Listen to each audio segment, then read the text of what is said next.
Hey, this is Next Leap and wow. We made it. Let me ask you something. Has it really been almost 2 months? Think about it, from the first video to now. Have you actually changed the way you communicate? Have your conversations improved? Have your relationships gotten easier? Or are you still stuck in the same patterns? Same misunderstandings? Same frustrations? Be honest, because today, this is the final piece, the last rule, and if you truly understand this one, everything clicks. Before we go there, let's rewind, because if you forget the first 3, this won't work. Rule number 1. Lock the goal. What do you actually want? Not to win, not to prove a point, but to solve something. Rule number 2. Make it safe, because if people don't feel safe, they don't listen, they defend, they attack.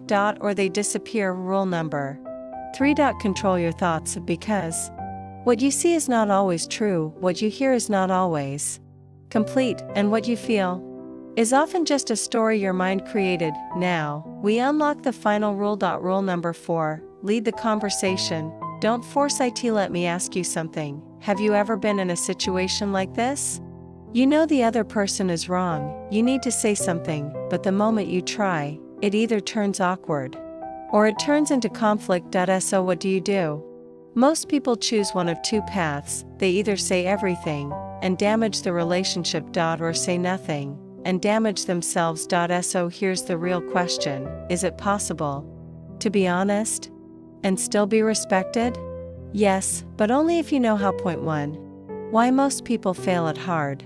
Conversation. Let's make this real. Lisa just got promoted, first time managing a team. She's responsible for 5 people, and suddenly, everything feels harder. Now there's one employee, smart, capable, proactive, but there's a problem. Her boss likes this employee a lot, talks to her directly, even overrides Lisa's evaluation, gives her the highest rating, and in meetings, this employee keeps saying, "The boss said this. The boss prefers that." Now imagine you're Lisa. What would you feel? Pressure, loss of control, maybe even disrespect? So one day, Lisa snaps, "I'm your manager. Why do you always bring up the boss?" And just like that, relationship damaged, trust broken, conversation failed. Question: was Lisa wrong? Or was her method wrong? Analogy: it's not what you say. It's how you deliver it. Same message, different impact. Summary: most people don't fail because they're wrong, they fail because they say the right thing the wrong way. Point 2. 3 levels of communication. Let's break this down. When facing difficult conversations, people fall into 3 levels. Level 1. Red light: say whatever you want. No filter. No awareness. Or say nothing at all, avoid everything. Level 2. Yellow light: you speak, but you hold back, you soften too much, you avoid the real issue, you say things like, "It's fine. It's okay." But it's not. Level 3. Green light: this is where real communicators live. They do something powerful, they say exactly what needs to be said, while making the other person feel respected. They are honest and safe at the same time. Summary: red hurts others, yellow hurts yourself, green solves the problem. Point 3. The real skill: confidence plus humility plus strategy. So how do you become that green level communicator?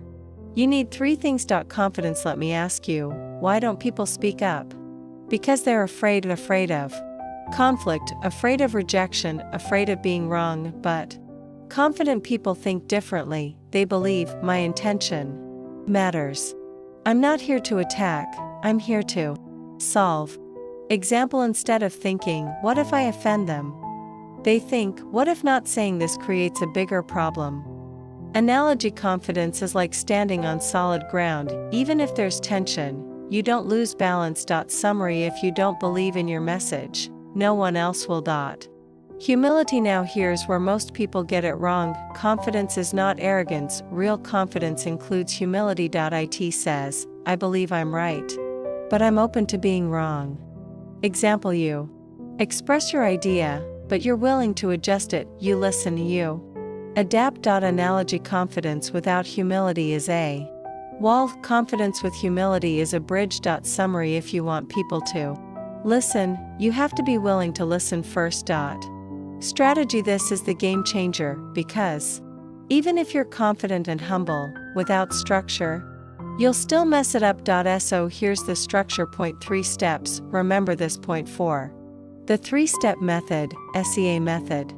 Think of this like the ocean: calm, open, deep. S.E.A. Step 1. State the facts, no emotion. No judgment, just facts. Example: last month, you assigned Tom as my mentor, and Mary took over part of my responsibilities.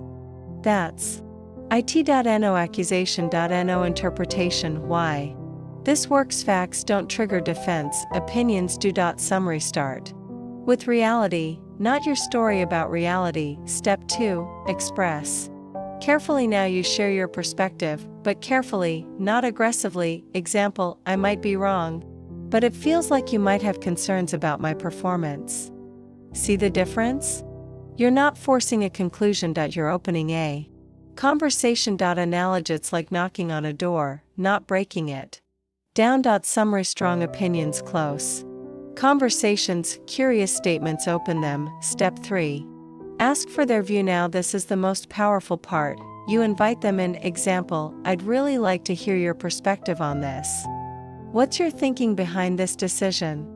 Why this matters: because people support what they help create. Analogy, conversation is not a speech. It's a dance. Summary, if only one person talks, it's not communication. Point 5.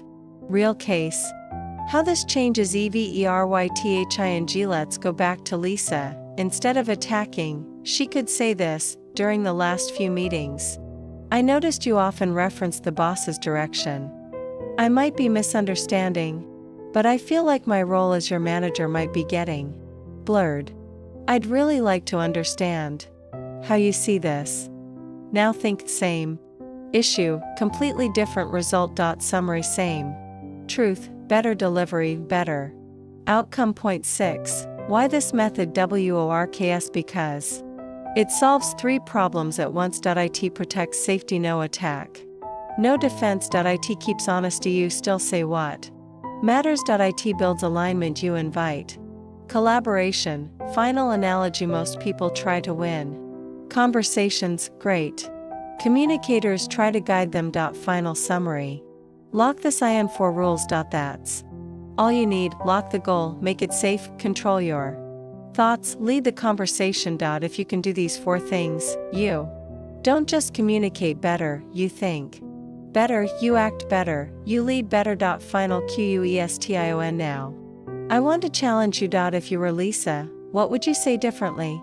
Write it down. Don't just think about it, practice it. Closing. This is Next Leap. If you've been with me from the beginning, respect, because most people don't finish what they start, but you did, and that already puts you ahead. Remember, great communication doesn't happen by accident. It's a skill, and now you have the system. I'll see you in the next level.